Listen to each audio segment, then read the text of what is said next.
The year is 1967, and you're walking along the grounds at a small county fair in the American Midwest when you come across a curious trailer. A banner extols you to enter a small trailer, and for the small price of 25 cents, you can see the man left over from the Ice Age. Well, you pony up a quarter and with a wry smirk enter the trailer, fully expecting to see a cheap rubber mannequin in a display with fogged over glass obscuring the attraction. But what you see instead blows your mind. You find a well-lit glass coffin with a block of ice inside. Frozen inside this block of ice is what appears to be a neanderthal. It is clearly an adult male. It's covered with brown hair 3 to 4 inches long. It has large hands and feet, and it appears the thing had been shot through one eye, which is now dangling on its face, and there's a gaping wound and obvious fracture in its left arm. This is no cheap display, and you're struck by how real it appears. It can't be real, though. Can it? You examine it in a state of amazement, even awe, as questions race through your mind. Really, you know it's a fake. It must be, but what if it isn't? You have just laid eyes on the Minnesota Iceman. You wonder why anyone would waste a display this impressive on small-town fairs and shopping centers in the American Midwest. Well, the reason is that a mysterious millionaire had laid hands on this frozen hairy hominid. He wanted to display this Bigfoot-like creature to gauge the public reaction, but he didn't want to be the one responsible for undercutting the biblical truth of creation by introducing the scientific world to the missing link. So he devised a plan where he could gauge the public's reaction while staying out of the national spotlight. You see, his solution was to show the specimen off the beaten path at rural fairs and stock shows in Middle America. So he hired a road manager and exhibitor named Frank Hansen, and the Iceman began its tour of the Midwest. What he didn't account for, though, was a college zoology major named Terry Cullen. In the autumn of 1967, Terry Cullen came across the Iceman in Milwaukee. As a zoology major, he knew what he was seeing was something remarkable, and after trying for 2 years to generate interest within mainstream anthropologists, he contacted naturalist and famed cryptozoologist Ivan T. Sanderson. Incredibly, Sanderson's house guest at that time was the renowned cryptozoologist Bernard Wevelmans. Now, from December 16th to December 18th of 1968, the duo examined this creature extensively, and they nicknamed the Iceman Bozo. Now, during the course of their inspection, Wevelman touched the pane of glass with a hot lamp, causing the glass to crack, and a smell of putrefaction came wafting up through the crack.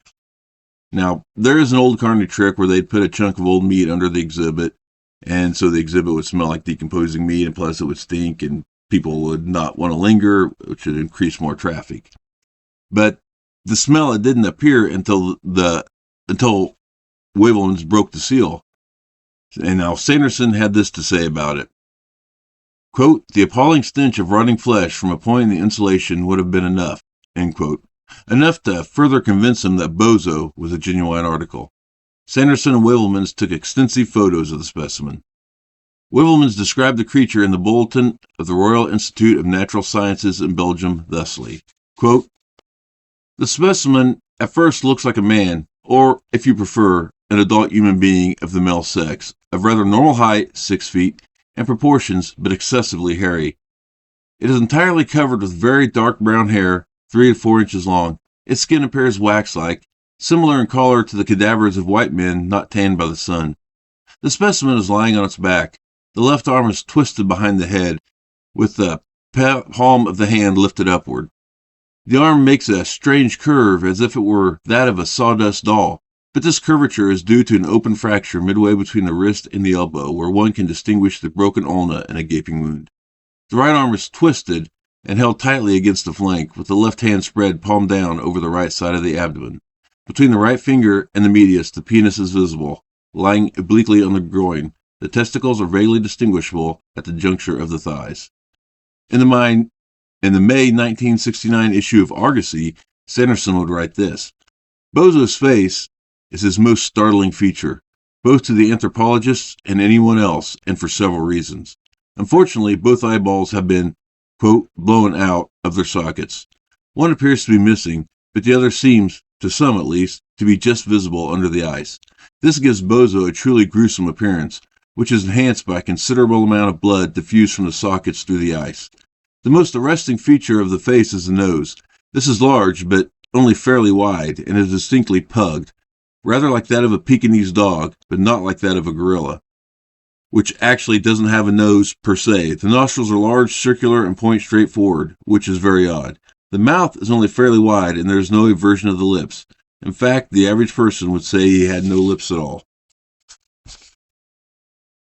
Muzzle is more bulging and prominent, pushed forward than is our own, at all prognosis like that of a chimp. One side of the mouth is slightly agape, and two small teeth can be seen.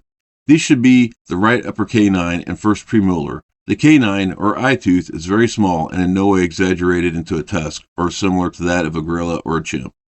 But, to me at least, the most interesting features of all are some folds and wrinkle lines around the mouth just below the cheeks. These are absolutely human and are like those seen in a heavy-jowled, older white man." End quote. Well, now the cat was out of the bag, and this was surely the scientific discovery of the century. Except, of course, it wasn't. After the Iceman started to gain fame, including coming under the scrutiny from the FBI, it was examined by a team of scientists who almost laughed while examining it. Bozo was clearly a fake. Clearly, Sanderson and Wavelmans had been suckered, and their enthusiasm for cryptozoology blinded them to the obvious. The Smithsonian even examined the specimen, and taking a sample, discovered it was indeed latex. So, mystery solved. Bozo was just a poorly executed hoax hyped up by an overenthusiastic monster hunters. Well, except of course it's not. It gets more complicated. You see, there may have been two Icemen. U.S. Customs had become involved when Hansen was trying to cross the border to bring the body back from Canada. And Hansen, remember the road manager for the Millionaire, explained that the owner of the Iceman had replaced the original with a model made by special effects artists in Hollywood, and several Hollywood artists have indeed claimed credit over the years. And well, why would he do that, you ask? Why would he make a fake of the original? Well, legal problems that arise from dragging a carcass across, state lines and international borders. Plus, I'm thinking that's a potential murder investigation. I mean, they're displaying what could possibly just be a deformed man who's clearly shot in the head. So, they might want to avoid that whole thing. And as Bozo began to garner attention, the owner thought it was wise to swap out the body with fake. Now, I mean, it sounds a little fishy, right? That sounds a little too pat. Was he telling the truth? Were there two exhibits, one real, one fake? It would explain why Sanderson and Wavelmans were so convinced, but it seems a little too cute a solution, doesn't it? Like, they discover it's fake, it's latex. Like, oh, well, yeah, that was not the real one. That's a fake one we had made. After the fact, it seems a little too cute. Like, and it's generally accepted that there's only one Iceman, the latex one, and a lot of laughs were had at the expense of the gullible Sanderson and Wavelmans. So, here we are, mystery solved. Except it's not. Remember the series of photos that Sanderson and Wavelmans took during their initial investigation? I just briefly mentioned it, so I'm saving it for now. There are over 15 differences between the photos of the original specimen and the latex one displayed later. And, of course, can't forget the smell that only came after they cracked the seal and let the putrefaction out, the smell of rotting, with the heated lamp that cracked the glass in the ice. So now, if there are two versions and the original version was indeed real, well, that begs the question, what is the Minnesota Iceman? Is it a neanderthal, or Neanderthal, as I think we say these days? Is it the so-called missing link? Is it just a whole complete new species of man? Is it a Bigfoot? And is there really any difference between a Bigfoot and the Neanderthal, or a missing link, or a new species of man? They all be the same thing. Now, the location of the original Bozo, if it exists, remains unknown. However, you can go see the fake. It's still being displayed at the Museum of the Weird in Austin, Texas. Yeah. So, I think there are two. I think there are two versions. It sounds weird and a little too cute a solution, but you get the photos, you get the smell, and a very real motive for making a fake of the original. So, yeah, but hey, you want to go see the model, which I assume would look pretty close to the original, you can check it out. Museum of the Weird in Austin, Texas. Like I said, and here's to you, Minnesota Iceman. Here's to you, Bozo. Wherever you are now, I hope you're at peace. As main source for this week's podcast, I used Bigfoot, True Story of Apes in America by the great Lauren Coleman. Fantastic book. Please check it out. I got mine off Amazon.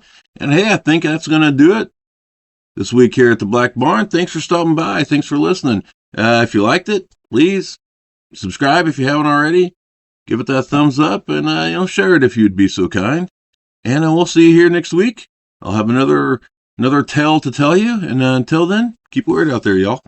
Keep it weird.